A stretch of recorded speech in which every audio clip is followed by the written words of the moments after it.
তো hi everyone, welcome to my new blog. আগের ব্লগেই তোমরা দেখেছো যে আমরা এসেছি দীঘাতে।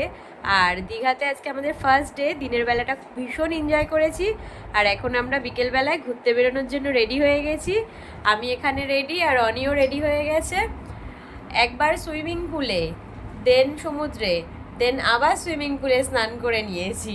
নেওয়ার পরে এখনও আমরা আবার বেরোচ্ছি ঘুরতে। আমরা একটু টায়ার্ড হইনি এখনো। এখন আবার বেরোই, গিয়ে বেরিয়ে তারপর দেখছি কোথায় যাই ঘুরতে। যদিও এখানে সব জায়গায় ঘোরা সেরকম কিছুই নেই, নর্মাল সি বিচের ধারে গিয়ে বসলেও হয়ে যাবে, আর কোনো কাজ নেই আমাদের। সো চলো বেরাই, তারপর দেখা যাক কোথায় যাই। চলো। অ্যান্ড এই হলো আজকের আমাদের আউটফিট। এখন আমরা ঘুরতে বেরোবো, তার জন্য আমরা রেডি। এই হলো আমাদের আউটফিট। তো এখন বাজে 6:45 আর আমরা চলে এসেছি দীঘার ঢেউসাগরে। জাস্ট ভিতরটা একটু ঘুরে দেখার জন্য, আর কিছুই নয়। এই যে টোটো করে সবাই চলে এসছে।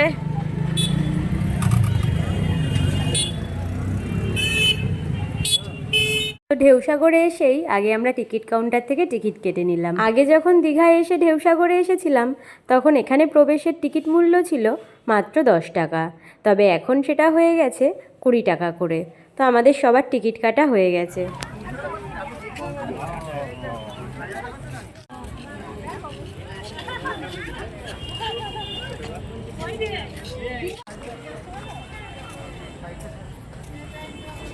তো আমরা চলে এসেছি ঢেউসাগর।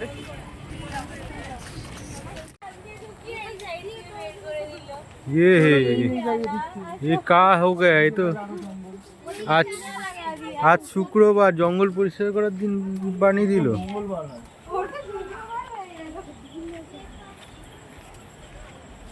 চলো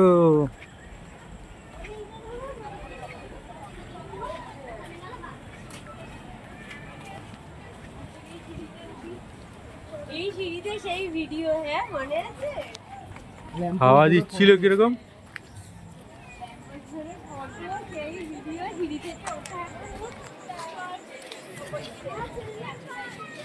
কিরকম হাওয়া দিচ্ছিল। আর এখন তো সেই ঝড়টা, আগে বৃষ্টি ছিল না সেই দিন।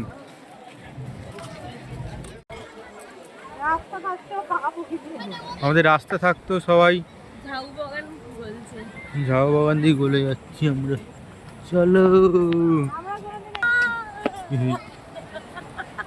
রাস্তা পাশে ফাঁকা, তবু আমরা আসবো ঝাউবনের নিচ থেকে। এই মা জাহাজ বাড়ি, এই একটা ময়ূর এলে আমি লাগিয়ে দেবো। হ্যাঁ ওটাই বাস। এই আগে এখানটায় জল থাকতো না? না হ্যাঁ জলের মধ্যে।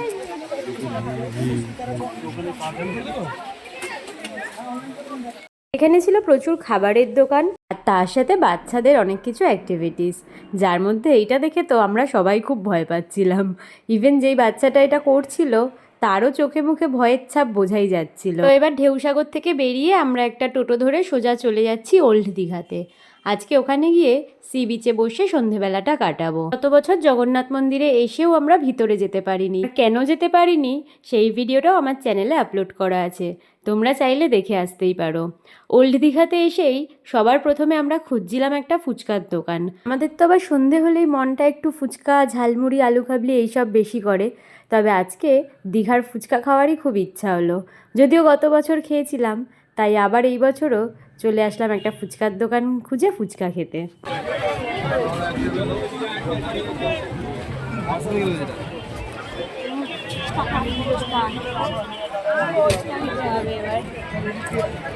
যেখানেই যাই না কেন ফুচকা খেয়ে চলে গেছিলাম ড্রাই ফ্রুটসের দোকানে।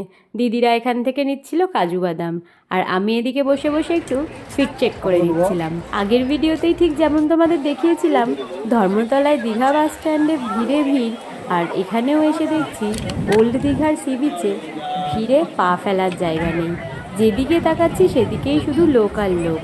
আমরা এখানে বসে অনেকটা সময় কাটালাম, তাতে টুকিটাকি চা, বাদাম ভাজা, ডিম সেদ্ধ সব কিছুই খেয়েছি, তবে সেগুলো আর ভিডিও করা হয়নি। এরপর সমুদ্রের পাড় থেকে একটু ঘুরে চলে যাচ্ছি হোটেলের দিকে।